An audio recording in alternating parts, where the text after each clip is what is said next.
नमस्कार दोस्तों, स्वागत है आप सभी का। इस वीडियो में हम बात करेंगे CISF की, जिसकी फुल फॉर्म है सेंट्रल इंडस्ट्रियल सिक्योरिटी फोर्स। इससे पहले भी हमने मिलिट्री की और आर्म्स को कवर किया है, जैसे कि BSF है, लद्दाख स्काउट्स को हमने थोड़े समय पहले कवर किया था, असम राइफल्स हैं, SPG है, NSG है जिनको ब्लैक कैट कमांडोज भी बोलते हैं। तो इन सारों को हम ऑलरेडी कवर कर चुके हैं, अगर आप चाहें तो देख सकते हैं। इन सब का लिंक मैं आपको अपने डिस्क्रिप्शन बॉक्स में दे दूंगा, या फिर आप मेरी प्लेलिस्ट में जाइए डिफेंस, वहाँ पर आपको काफ़ी इंपॉर्टेंट वीडियोज़ मिल जाएंगी।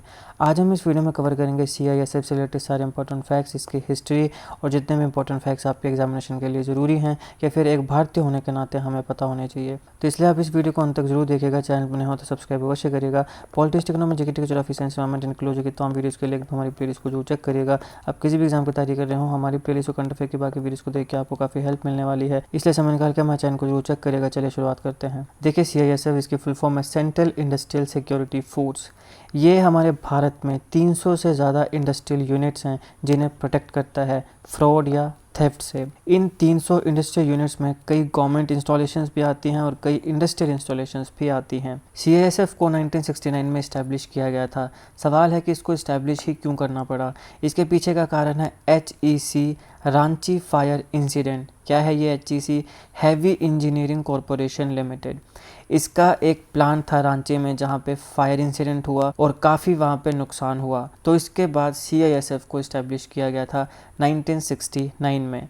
इसका मोटो क्या है? Protection and security. यहाँ पे आप इसका लोगो देख सकते हैं और इसके लोगो में नीचे आपको इसका मोटो देखने को मिलेगा, प्रोटेक्शन एंड सिक्योरिटी, संरक्षण एवं सुरक्षा। ये मोटो है CISF का। अब देखिए, 1969 में इसको इस्टेब्लिश किया गया, मगर एक लेजिस्लेटिव एक्ट के तहत 1983 में जाके ये हमारे आर्म्ड फोर्सेस का पार्ट बना। जब इसे बनाया गया था तो उस समय इसकी स्ट्रेंथ थी 3129, लेकिन 2017 आते आते 1,80,000 से ज़्यादा हमारे CISF की स्ट्रेंथ पहुंच चुकी है। CISF जो है उसको एक IPS officer, Indian police services का ऑफिसर, जिसका रैंक डायरेक्टर जनरल का होता है, वो हेड करता है। इसके साथ साथ एक another IPS officer, additional director general, उसको असिस्ट करता है। तो यहाँ पे जो हेड है वो IPS ऑफिसर होगा डायरेक्टर जनरल के रैंक का, और इसे असिस्ट करेगा एक अनदर IPS ऑफिसर जो कि एडिशनल डायरेक्टर जनरल के रैंक का होगा। ये जो फोर्स है ये मुख्यतः 9 सेक्टर्स में डिवाइड की गई है। कौन कौन से सेक्टर्स हैं? एयरपोर्ट है, साउथ है, नॉर्थ है, मतलब साउथ का एरिया, नॉर्थ का एरिया, नॉर्थ ईस्ट का area, east west, training, south east और सेंट्रल, और यहाँ पे फायर सर्विस विंग भी आती है। तो इस प्रकार से 9 सेक्टर्स में इस CISF फोर्स को डिवाइड किया गया है। CISF के स्ट्रक्चर की बात करें तो यहाँ पे 3 आपको प्राइमरी ब्रांचेस देखने को मिलेंगी, executive office, fire service divisions और मिनिस्ट्री डिवीज़न। ये 3 इंपॉर्टेंट प्राइमरी ब्रांचेस हैं CISF के। इस प्रकार से इसको स्ट्रक्चर किया गया है। अगर हम इसके ऑर्गेनाइजेशन की बात करें तो यहाँ पे 6 डिस्टिंक्ट सेक्टर्स में इसको ऑर्गेनाइज किया गया है, और हर एक डिस्टिंक्ट सेक्टर को एक इंस्पेक्टर जनरल देखता है, ओवरसी करता है। अब सवाल है कौन कौन से 6 डिस्टिंक्ट सेक्टर्स हैं इसके। सबसे पहले ईस्टर्न सेक्टर जिसका हेडक्वार्टर पटना में है, वेस्टर्न सेक्टर जिसका हेडक्वार्टर मुंबई में है, नॉर्दर्न सेक्टर जिसका हेडक्वार्टर हमारी कैपिटल न्यू दिल्ली में है, सदर्न सेक्टर जिसका हेडक्वार्टर चेन्नई में है, नॉर्थ ईस्टर्न सेक्टर जिसका हेडक्वार्टर कोलकाता में है, और एयरपोर्ट सेक्टर जिसका हेडक्वार्टर कहाँ पे है? अगेन हमारी कैपिटल न्यू दिल्ली में है। तो ये 6 डिस्टिंक्ट सेक्टर्स हैं। इन 6 डिस्टिंक्ट सेक्टर्स में CISF को ऑर्गेनाइज किया गया है। ईस्टर्न सेक्टर हेडक्वार्टर पटना, देखिए हेडक्वार्टर पूछा जा सकता है, ध्यान में रखिएगा। Western sector headquarter Mumbai, northern sector headquarter new Delhi, southern sector Chennai, north eastern sector headquarter Kolkata, और एयरपोर्ट सेक्टर इसका हेडक्वार्टर कहाँ है? न्यू दिल्ली में। अब बात करते हैं कि CISF के फंक्शंस क्या हैं। देखिए, CISF जो है उसकी रिस्पॉन्सिबिलिटी होती है सिक्योरिटी प्रोवाइड करना और प्रोटेक्शन प्रोवाइड करना अलग अलग इंडस्ट्रियल इस्टेब्लिशमेंट्स को, गवर्नमेंट इंफ्रास्ट्रक्चर प्रोजेक्ट्स को, और बाकी जो इंपॉर्टेंट इंस्टॉलेशंस हैं हमारे भारत में, उनको सिक्योरिटी और प्रोटेक्शन प्रोवाइड करना ये रिस्पॉन्सिबिलिटी होती है CISF की। इसके साथ साथ इसका जो इंस्टीट्यूशन है वो वेल इक्विप है। यहाँ पे ऑल नेसेसरी जितने भी इंपॉर्टेंट एडवांस टेक्नोलॉजीज़ की ज़रूरत है वो इनके पास आपको मिल जाएगी। यहाँ पे जो पर्सनल्स हैं उन्हें इक्विप किया जाता है मॉडर्न टेक्नोलॉजीज़ के साथ, और एक्सीलेंट और एफिशिएंट मैन पावर आपको यहाँ पे देखने को मिलेगी, ताकि कोई भी मॉडर्न सिक्योरिटी थ्रेट है उसको टैकल किया जा सके। इस प्रकार से यहाँ पे जो पर्सनल्स हैं उन्हें अडेप्ट किया जाता है। अब यहाँ पे वाइटल इंस्टॉलेशंस जो हैं हमारे भारत में, उन्हें भी ये सिक्योरिटी प्रोवाइड करती है। जितने भी इंपॉर्टेंट इंस्टॉलेशंस हैं उन्हें सिक्योरिटी प्रोवाइड करना भी किसका काम है, हमारी CISF का काम है।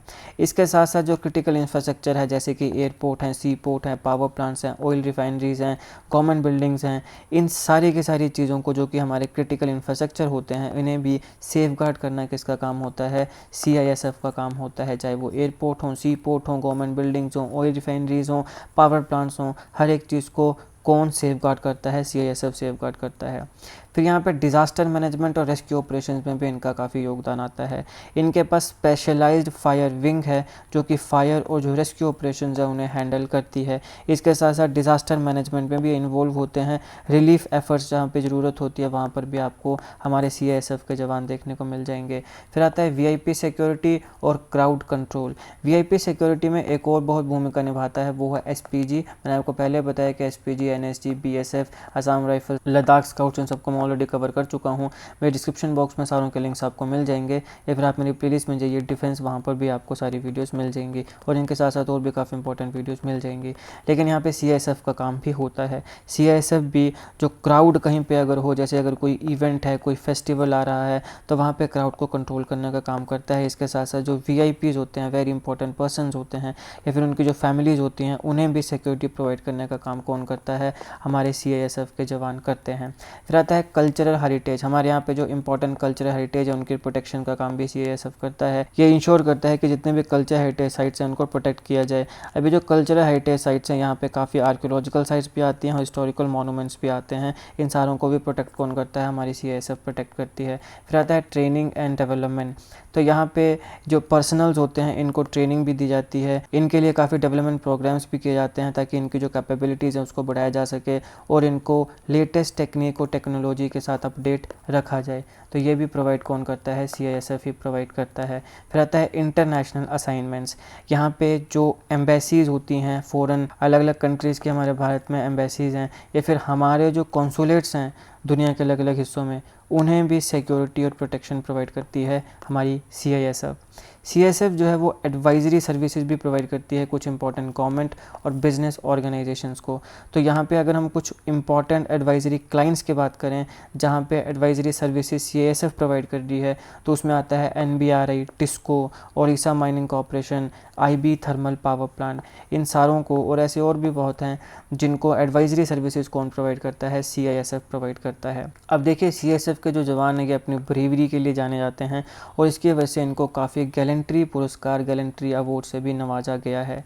अब हम कुछ इंपॉर्टेंट अपडेट्स की बात करते हैं। देखिए कुछ समय पहले हमारे होम मिनिस्टर अमित शाह जी ने एक हाइब्रिड सिक्योरिटी मॉडल को प्रपोज किया था CISF को लेके। क्या है ये हाइब्रिड सिक्योरिटी मॉडल? इस मॉडल के तहत प्राइवेट सिक्योरिटी एजेंसीज जो हैं उन्हें भी CISF के द्वारा ट्रेन किया जाएगा और सर्टिफाइड किया जाएगा। तो दुनिया के और भी कई ऐसे हिस्से हैं जहाँ पे प्राइवेट सिक्योरिटी एजेंसीज होती हैं। अब हमारे भारत में भी जो प्राइवेट सिक्योरिटी एजेंसीज हैं उन्हें भी ट्रेन और सर्टिफाई करने का जो काम है वो CISF को दिया गया है अंडर हाइब्रिड सिक्योरिटी मॉडल। तो इससे होगा क्या, जो प्राइवेट सिक्योरिटी ऑर्गेनाइजेशंस हैं वो भी अलग अलग इंडस्ट्रियल यूनिट्स जो हैं हमारे भारत की, उनको अच्छे से गार्ड कर पाएगी। ये उनको इनेबल करेगा प्राइवेट सिक्योरिटी ऑर्गेनाइजेशंस को। तो अब अगर यहाँ पर इंडस्ट्रियल यूनिट्स को एफिशिएंटली गार्ड करना है तो वहाँ पे क्या चीज़ इंपॉर्टेंट है, वहाँ पे ट्रेनिंग तो इंपॉर्टेंट है।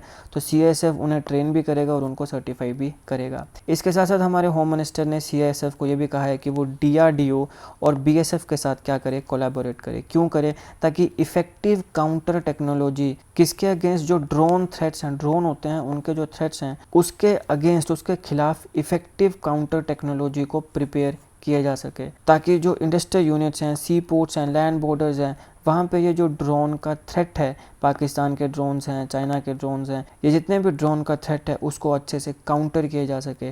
तो इसके लिए भी होम मिनिस्टर ने CISF को कहा है कि वो DRDO और BSF इन दोनों के साथ मिलकर क्या करे, कोलैबोरेट करे, ताकि हम एक इफेक्टिव काउंटर टेक्नोलॉजी को प्रिपेयर कर सकें ड्रोन थ्रेट का जो मिनाक है, जो प्रॉब्लम है उसके खिलाफ। तो अब जब यहाँ पर CISF को बोला जा रहा है कि वो DRDO या BSF के साथ मिलकर कोलैबोरेट करे, तो इससे आप एक चीज़ समझ सकते हैं, इससे आप CISF की इम्पोर्टेंस को समझ सकते हैं, राइट।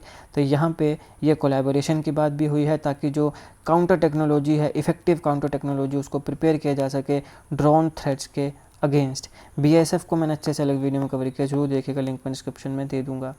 अब यहाँ पे एक इम्पॉर्टेंट चीज़ आती है 6 मार्च। 6 मार्च को सीआईएसएफ का राइजिंग डे मनाया जाता है, ये भी पूछा जा सकता है, इसे भी आपने ध्यान में रखना है। देखिए ये था इस लेक्चर का एनालिसिस। आई होप आपको वीडियो अच्छी लगी। अगर आपको अच्छी लगे तो लाइक करेगा, शेयर करेगा। Politics, economy, GK, geography, science, environment, ecology की तमाम वीडियोस के लिए एक बार हमारी प्लेलिस्ट को जरूर चेक करिएगा। आप किसी भी एग्जाम की तैयारी कर रहे हो, हमारी प्लेलिस्ट और कंटेंट की बाकी वीडियोस को देख के आपको काफ़ी हेल्प मिलने वाली है। इसे समय निकाल के हमारे चैनल को जरूर चेक करिएगा। जीके कंटेंट और जीके टिक्स ऐसी वीडियोस के लिए हमारे चैनल को सब्सक्राइब करिएगा, बेल आइकन को जरूर दबा दीजिएगा ताकि किसी भी वीडियो की नोटिफिकेशन आपसे मिस ना हो। आपका बहुत बहुत धन्यवाद।